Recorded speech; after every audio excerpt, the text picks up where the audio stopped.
Bueno muchachos, buenas tardes. Me presento con ustedes. Yo soy Tomás Mejía y les voy a estar presentando entonces la base de datos NoSQL de Sila. Entonces, lo primero de lo que les voy a hablar es qué es esta base de datos. Entonces, obviamente esta base de datos es una base de datos que no es SQL, no SQL. Y es de alto rendimiento, y el alto rendimiento viene por algo bastante curioso que tiene que ver con el origen de esta base de datos. Vamos a estar hablando de las ventajas, que ya las pueden estar viendo en pantalla, y también sobre posibles desventajas a la hora de usar esta base de datos. Entonces, vamos pues. Primero vamos a hablar de la historia.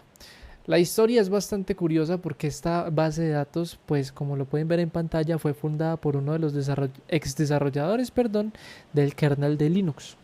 Y se empezó a desarrollar a lo largo del 2012, pero el primer lanzamiento fue en el 2015. ¿Y por qué fue en el 2015? Resulta que la motivación o la razón de ser de esta base de datos como tal es superar las limitaciones de potencia que tenía Apache Cassandra. Entonces, de hecho, el origen también viene por lo mismo, porque como podemos ver, proviene también de la mitología griega, de igual forma que Cassandra y algunas otras bases de datos. La razón de ser, muchachos, es para superar esas limitaciones, como les digo, que tenía Apache Cassandra, y pues es un tipo de base de datos no SQL, es de columnas anchas, es 100% compatible con Apache Cassandra, y algo curioso es que esta base de datos funciona en C++. Entonces, por eso rinde más, porque solamente utiliza C++. Por ejemplo, Cassandra utilizaba Java. La ventaja de usar C++ es que utiliza menor la memoria, perdón, o sea, tiene menor uso de memoria y también utiliza de mejor manera los recursos del sistema. Y esto también lo que nos da es más poder sobre el backend como tal de la base de datos, porque nos da mayor velocidad y también nos va a dar mayor control pues a bajo nivel por lo bajo del lenguaje. ¿Sí? Esta base de datos tiene algo que se llama, les voy a estar mostrando ya el código. Esta base de datos, aquí yo hice un código bastante simple en donde pues tenemos la conexión y tenemos las funcionalidades básicas de una base de datos. Tenemos que crear las tablas, insertar usuarios, obtener todos los usuarios y para lo que más yo utilizo este tipo de base de datos es para utilizar o encontrar usuarios por un dato en específico, en este caso el user ID. Y les voy a explicar por qué en un momento. Entonces, como les venía diciendo, esta base de datos está no muy bien optimizada, que también, sino que funciona muy bien. Y funciona muy bien precisamente por los núcleos que tiene. O sea, no que tiene, sino por los núcleos que utiliza.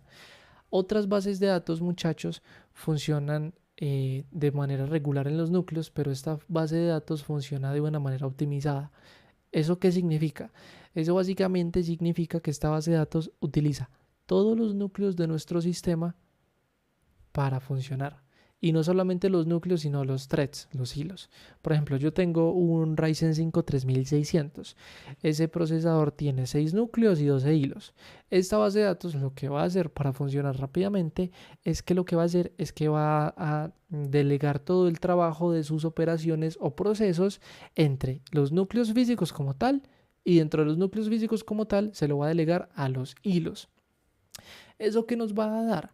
Eso nos va a dar que no tengamos que utilizar el uso del lock, ¿sí? Para evitar interferencia en datos, entre otros. Y tampoco vamos a tener lo que vimos en sistemas operativos, que serían condiciones de carrera a la hora de ver datos, entre otros. Porque hay muchas bases de datos que tienen ese problema. A la hora de los logs, pues que se vuelven más lentas. Yo por aquí creé un ejemplito que les voy a mostrar. Aquí lo tenemos Python. Muy bien, entonces aquí corrimos el programa python-expo.py y vemos que hice pues un pequeño menú en donde tenemos todo el CRUD de la base de datos. Pero les voy a explicar de igual forma el código. Entonces, esta base de datos yo la estoy corriendo en un Docker que está en mi máquina, ¿cierto?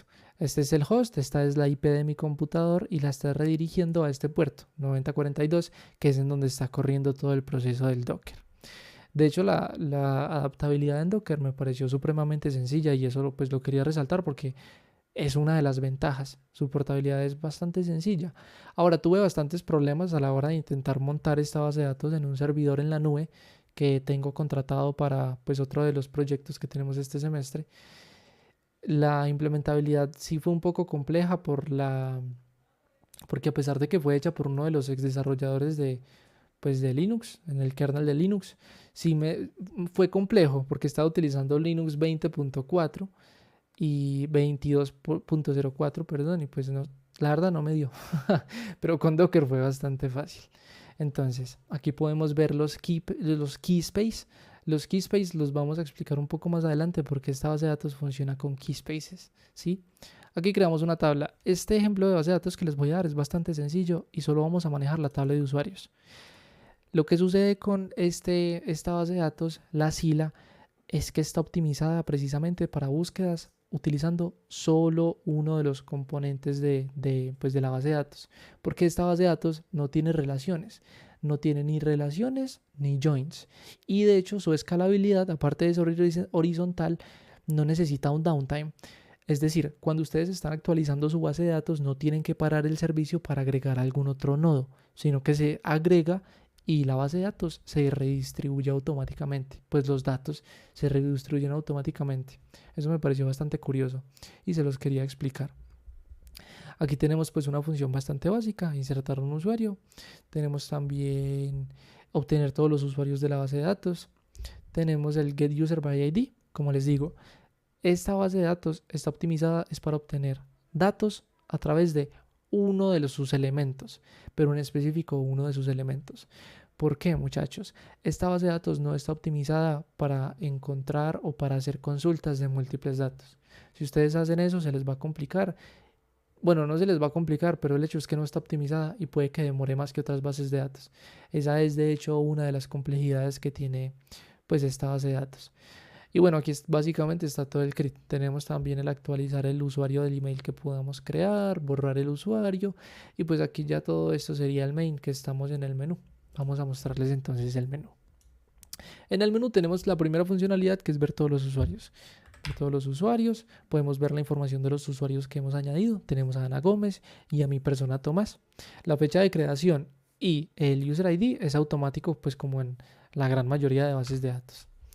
Tenemos la siguiente funcionalidad, que sería buscar usuario por ID.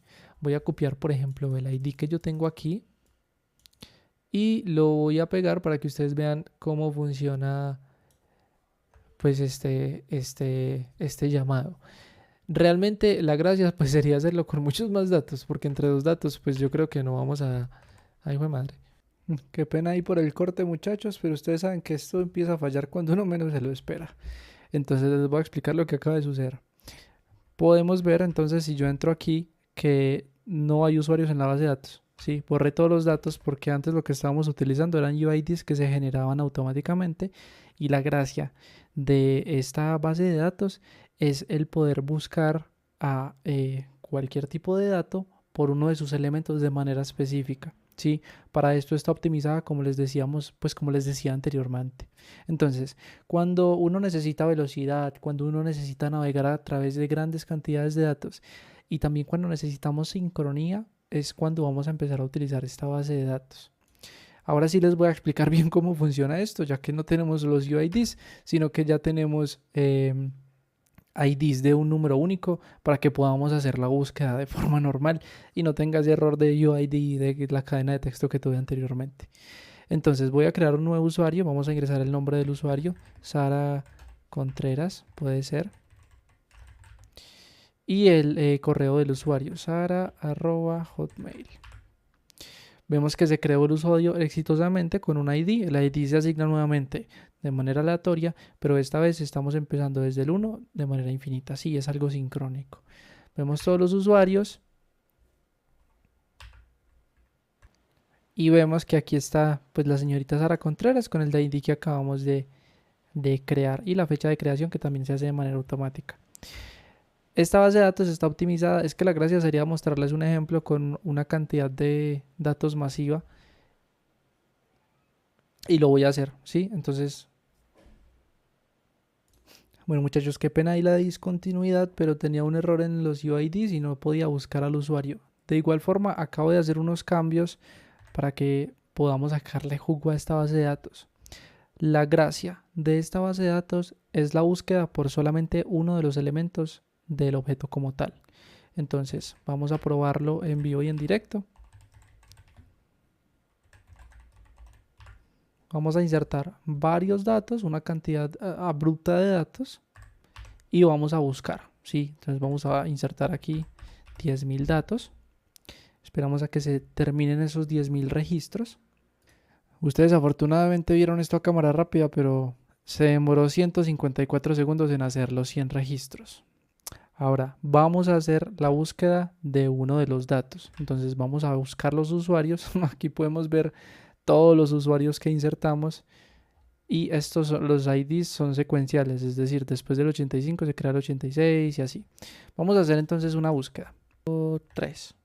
No está en orden, ¿sí? Entonces vamos a ver cuánto se demora. Se demoró 26,13 milisegundos buscando al usuario número 3. Vamos a hacer otra consulta. Vamos a llamar al usuario número 1000.